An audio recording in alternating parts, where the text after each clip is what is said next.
Test 6. You will hear a number of different recordings, and you will have to answer questions on what you hear. There will be time for you to read the instructions and questions, and you will have a chance to check your work. All the recordings will be played once only. The test is in 4 sections. At the end of the test, you will be given 10 minutes to transfer your answers to an answer sheet. Now turn to Section 1. Section 1. You will hear a conversation between a travel agent and a customer who needs to book a hotel for a group visit. First, you have some time to look at questions 1 to 6.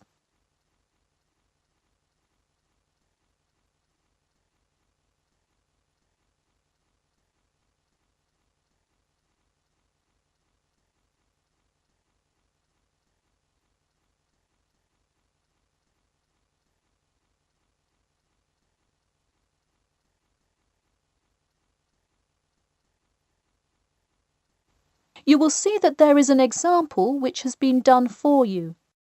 On this occasion only, the conversation relating to this will be played first. Hello, Elite Travel. This is Emily speaking. How may I assist you today? Hi, I have a group visit to plan, and I wonder whether you could help me decide on which hotel to book. I've narrowed it down to either the Winchester, the Royal Hotel, or the Star Hotel. I'm wondering if you have a recommendation. I would be happy to help. Those 3 are excellent choices. If everyone is booking hotel rooms independently, an easy way to do it is online booking. The Star Hotel offers online bookings at no additional charge. It sounds fine. The woman says that the Star Hotel offers online bookings at no additional charge. So, choice B has been written in the space. Now we shall begin. You should answer the questions as you listen, because you will not hear the recording a second time. Listen carefully and answer questions 1 to 6. Hello, Elite Travel. This is Emily speaking. How may I assist you today? Hi, I have a group visit to plan, and I wonder whether you could help me decide on which hotel to book. I've narrowed it down to either the Winchester, the Royal Hotel, or the Star Hotel. I'm wondering if you have a recommendation. I would be happy to help. Those 3 are excellent choices. If everyone is booking hotel rooms independently, an easy way to do it is online booking. The Star Hotel offers online bookings at no additional charge. It sounds fine. Yeah, and you can even book the gorgeous sea view rooms if you act quickly. I'll consider that. It would be great since we're mostly first-time visitors to the area to get a nice view of the water. Now, are there handicap-accessible rooms? Yes, all 3 options have access for the physically disabled. Great. I should also mention that we'll be on a tight schedule, so we won't have much time to go out for meals. Which of these hotels serve food? There is a limited continental breakfast menu at the Star and at the Winchester. For a full restaurant and room service, the Royal Hotel is your best bet. Oh, wonderful. Could you tell me more about the restaurant? Absolutely. In the morning, there is a gourmet buffet or a la carte item, and after 11 a.m., lunch is served in the dining room. Dinners are in a nice, low-key but high-quality setting in the hotel's private dining room, and Fridays feature the house jazz band. How lovely. Is there a group discount? No, sorry, not at the Royal Hotel. Let me check on the others, though. Could I place you on hold for just a second? Sure, thanks. It looks like there is one at the Winchester. 15% off when you book 8 or more rooms. Really? Sold. We'll book at the Winchester. Wait, is it suitable for children, though? We'll have a few little ones in our group, and it would be great to have a way to keep them occupied. Yes, in fact it has a play place that kids just love, with slides and swings and everything. Definitely a good hotel to bring the kids. Okay, great. Before you hear the rest of the conversation, you have some time to look at questions 7 to 10.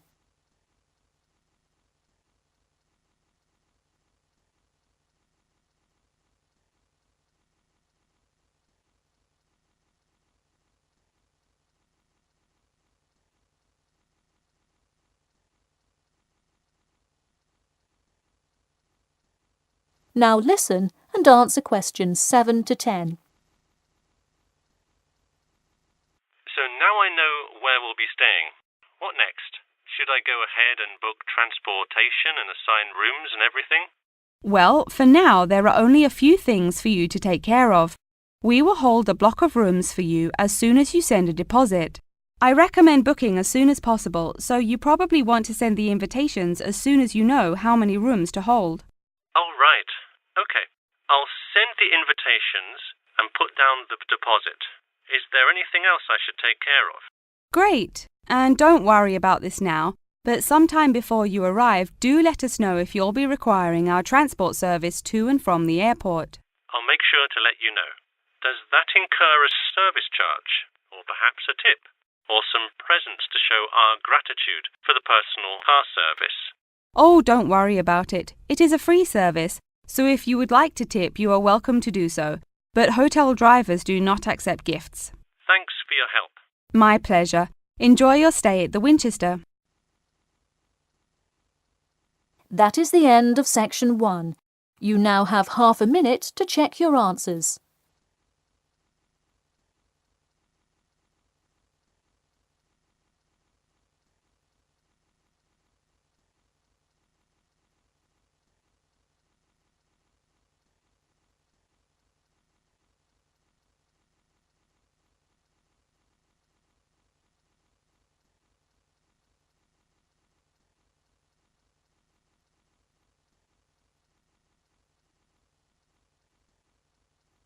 Now turn to section 2. Section 2. You will hear a talk about the 11th Annual Durham County Car Exhibition. First, you have some time to look at questions 11 to 16.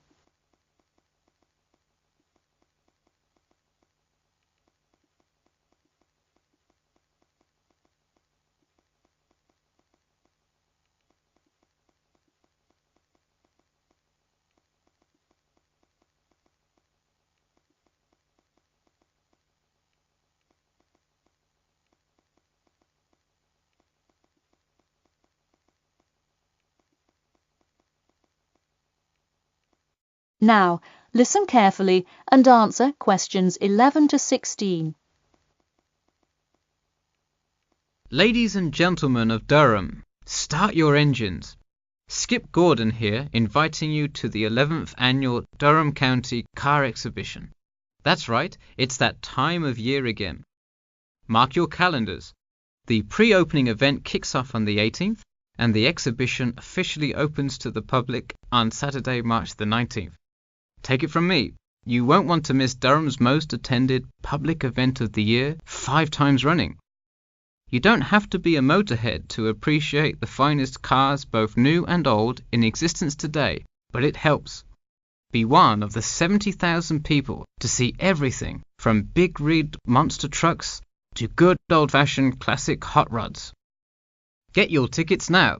Admission is £10 for adults and £5 for children during off-peak times, and £20 for adults and £10 for children, and senior citizens on weekends and for full-day passes. Come see vintage classics, bid in the auctions, and even test out a few on the Winners' Circle racetrack. An insider tip: weekends are the exact time when all of the best attractions take place, but to avoid Saturday crowds, join us this Sunday. You'll see me, Skip Gordon, and all your friends from WKXP there this Sunday at our very own booth, so stop by and say hi, and you might just win a prize of your own.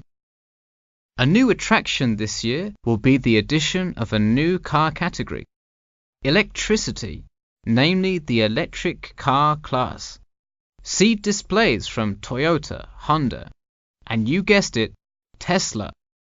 Watch as the first generation of fully electric cars compete on style, ride, and watch the main entertainment, as there's going to be a fabulous show of racing car to see who takes home fastest battery-powered car. While not typically known for their speed, this new class is guaranteed to surprise you. Before you hear the rest of the talk, you have some time to look at questions 17 to 20.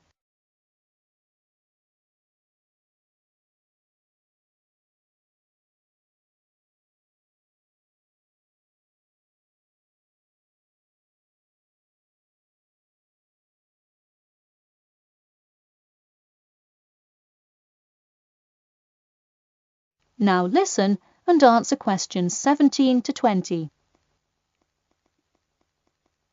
Get tickets before they sell out.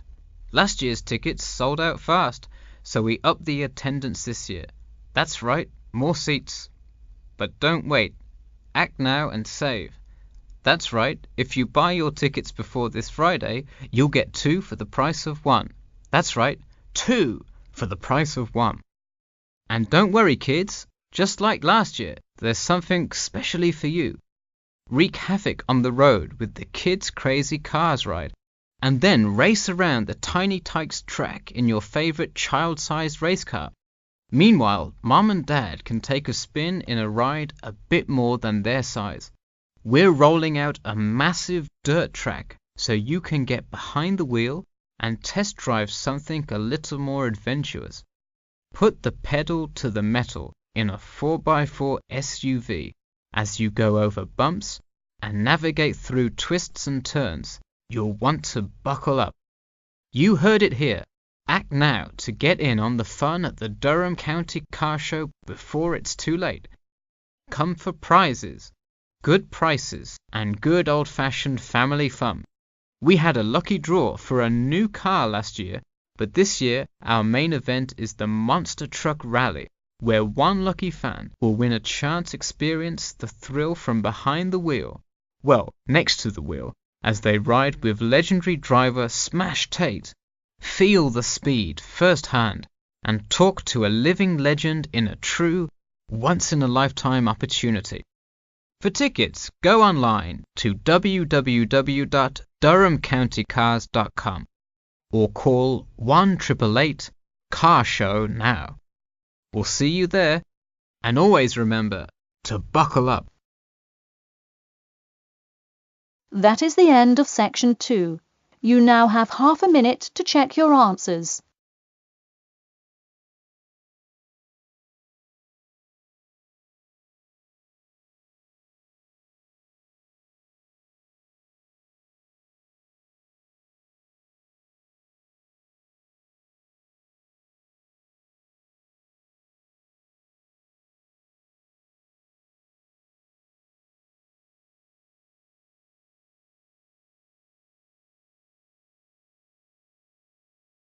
Now turn to section 3. Section 3. You will hear a student asking Professor Jameson for advice in choosing courses for next semester. First, you have some time to look at questions 21 to 23.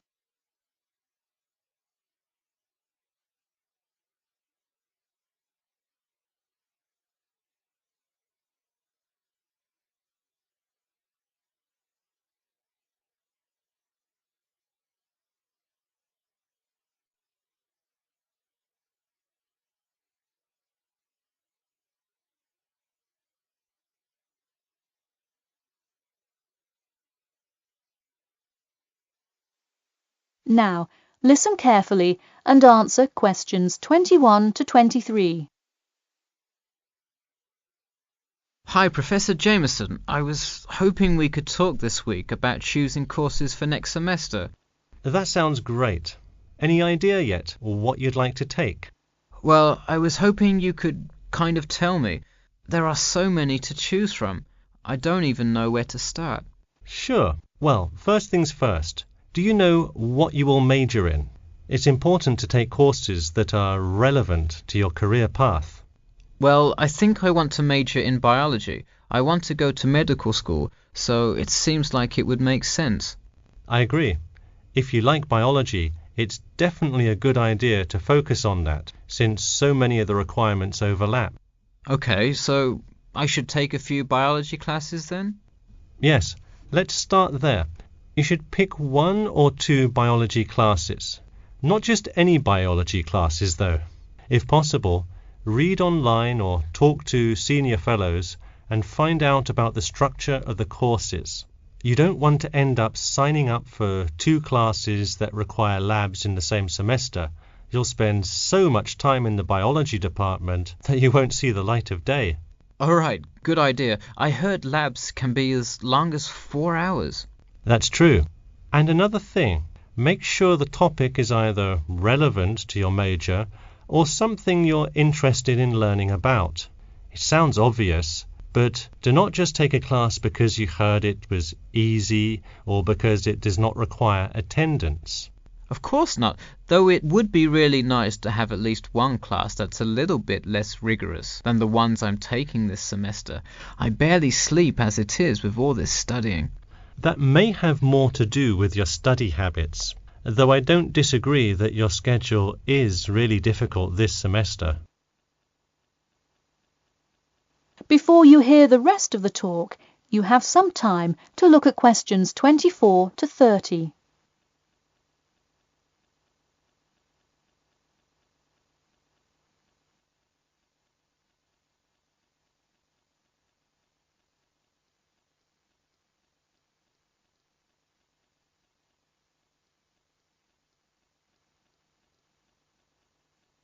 Now, listen carefully and answer questions 24 to 30.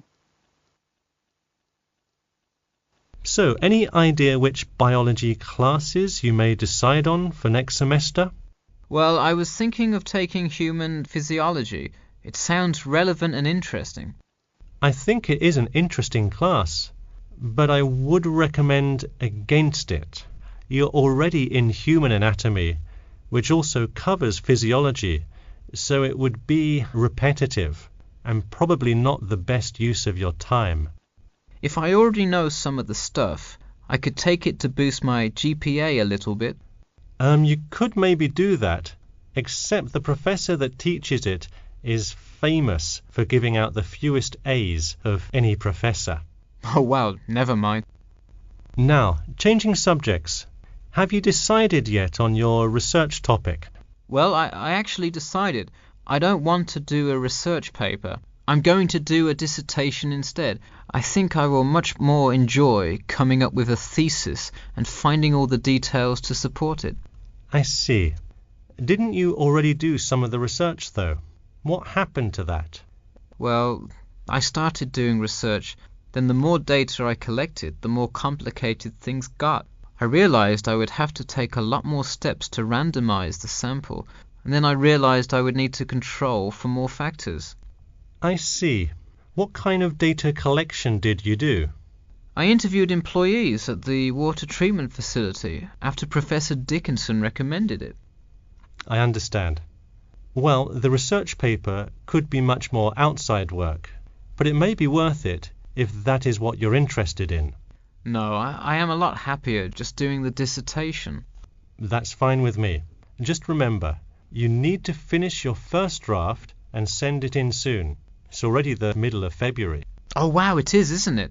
I just have to finish it by the end of March, right? Yep, but don't forget, the date will really sneak up on you. Okay, I'll make sure to set reminders in my calendar. And who do I talk to about registering my dissertation? You should go to the department office and then talk to the secretary. I thought I needed to talk to the department head. Not for registering. If you need help developing your dissertation, that's when you should go to the department head. Ah, I see. And who would I see about getting access to the database of past research on my topic? That you can find in the computer lab, specifically in the office. You'll have to ask a lab technician to give you access. Okay, well, I'll go ahead and get started on that then. Thanks. That is the end of section 3. You now have half a minute to check your answers.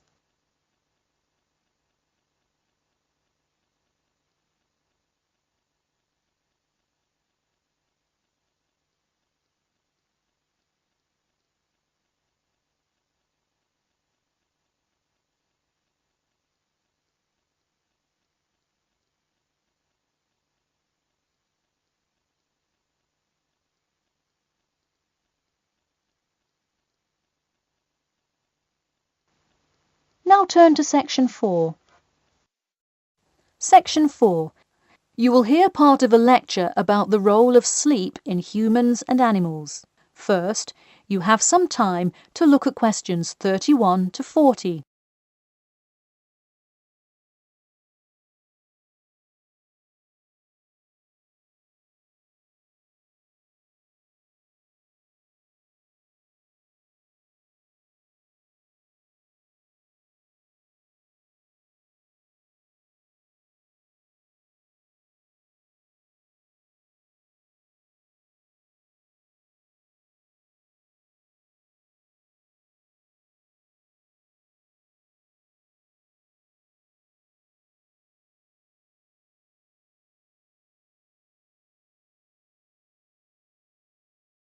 Now, listen carefully and answer questions 31 to 40. Good morning, everyone. In today's lecture, I'm going to talk about the role of sleep in humans and animals. Of all the biological processes in the animal kingdom, sleep is perhaps the most important. A human can survive for almost 2 weeks without eating, but did you know that 1 week without sleep can be fatal? It's even worse for animals, especially for those who must avoid predators. Without sleep, an animal is much less capable of avoiding an attack. This is the case for all animals, whether they are reptiles, mammals, or fish.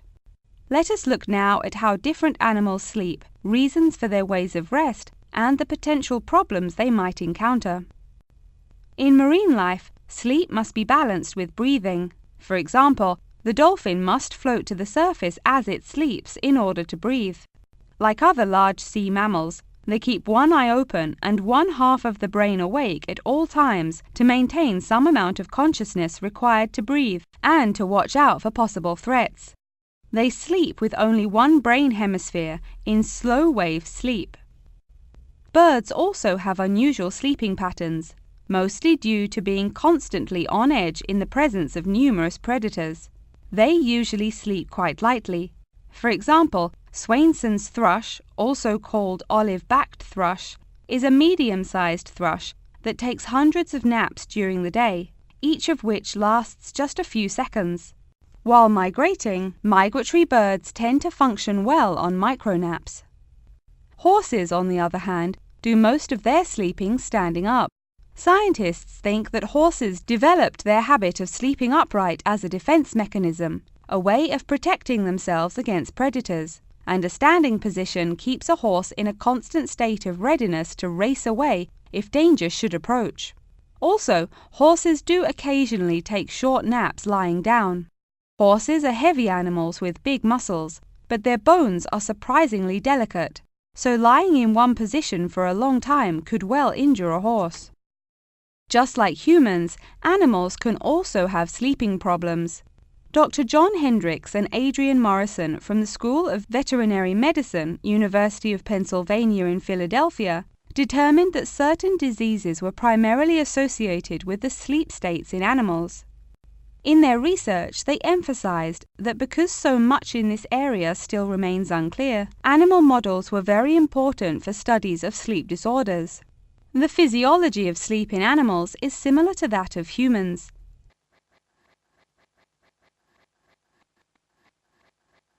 But why do we humans sleep? Researchers and scientists believe it helps us organize our memories of the day, that sleep acts as a kind of filing system for the brain.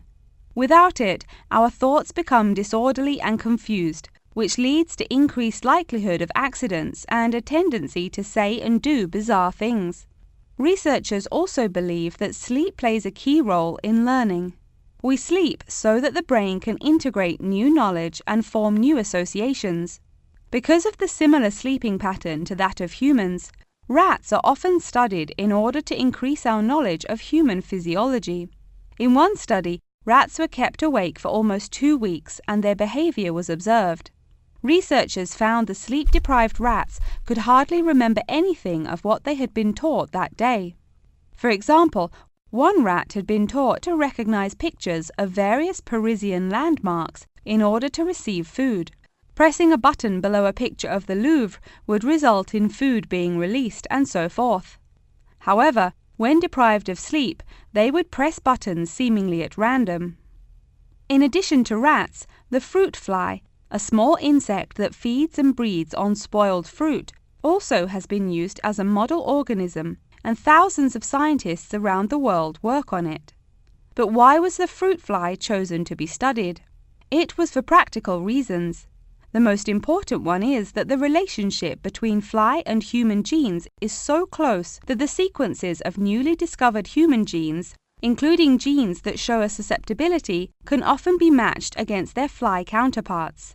This provides an indication of the function of the human gene and could help in the development of effective drugs to help people with sleeping disorders.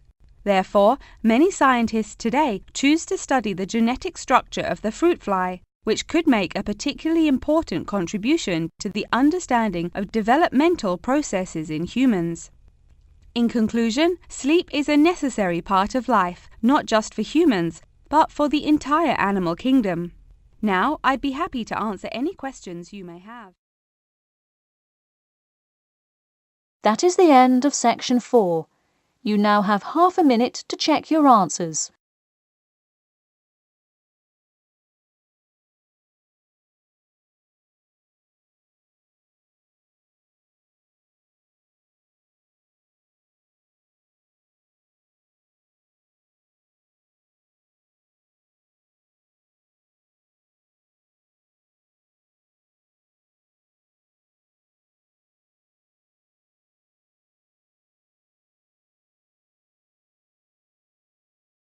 That is the end of the listening test.